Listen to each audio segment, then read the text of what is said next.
This is the entirety of the Persian Empire from its creation to its destruction. In 637 BC compressed into one documentary. Let's do this. Persia, modern-day Iran, has a history that dates back thousands of years. But the history of the Persian Empire specifically starts with this guy, Cyrus the Great.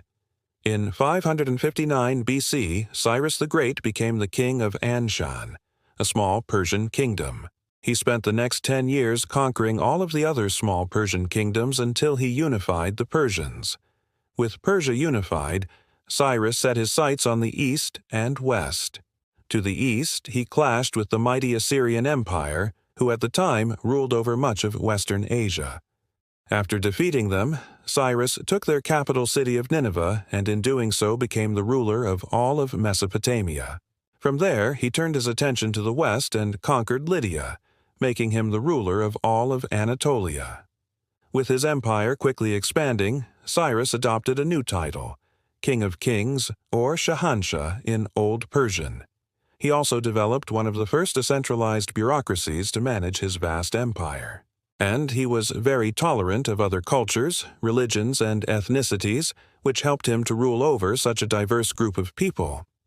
It was during Cyrus's reign that the region was renamed from Persia to Iran, a name that would stick for over 2,000 years. When Cyrus died in 530 BC, he left his empire to his son Cambyses. Unfortunately, Cambyses wasn't as great as his father. While he did conquer Egypt and make it a part of the Persian Empire, he went insane towards the end of his reign and ended up killing many of his own people. After Cambyses' death, the empire was thrown into chaos and civil war broke out between the nobles. This civil war lasted for 70 years and only ended when Alexander the Great came to power. Alexander used the Achaemenid Empire's own weapons against them and conquered the empire in just a few years. But before we move on to the next great Persian Empire, let's take a quick break. Thanks for listening. Now, back to the history. After the Arab armies sacked Persepolis, they quickly made the mistake of underestimating the Persians. The Persians rebelled against their new Arab masters and established a new empire in the 7th century called the Sassanid Empire. Unlike the Achaemenids, the Sasanians were Zoroastrian, a religion that had been founded in the 6th century BCE by this guy, Zoroaster. Under Zoroaster's teachings, there was a constant battle between good and evil, and it was the duty of the king to uphold the balance between these two forces. This idea of the king as a kind of divine champion appealed to the Sasanian rulers, and it became a key part of their propaganda. The first great Sasanian king was Khosrau the Barun. He reformed the army, making it one of the largest and most powerful in the ancient world.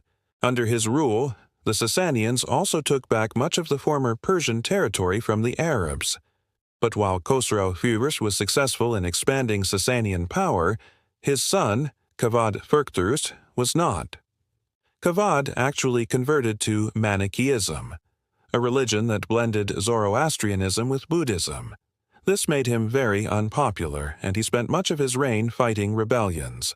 After Kavad died, the throne passed to his son, Khosrau II.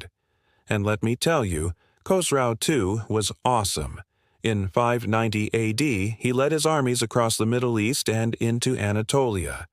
There, he fought against the Byzantines, and the Sasanian army actually ended up sacking Constantinople. But despite this victory, the war with the Byzantines would ultimately end in a stalemate. Khosrau II also clashed with the Turks to the north and the Arabs to the south.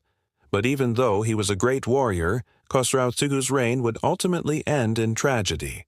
You see, Khosrau II's son, Shiru, rebelled against him, and with the help of the Arabs, Shiru defeated his father and killed him in 628 AD. With Khosrau II dead, the Sassanid Empire began to collapse. The Arabs took advantage of this and invaded Iran. By 637 AD, the entire empire was destroyed. So there you have it. That is the entirety of the Persian Empire from its creation to its destruction in 10 minutes. I hope you enjoyed this crash course on Persia. If you want to learn more about the Persian Empire, click here.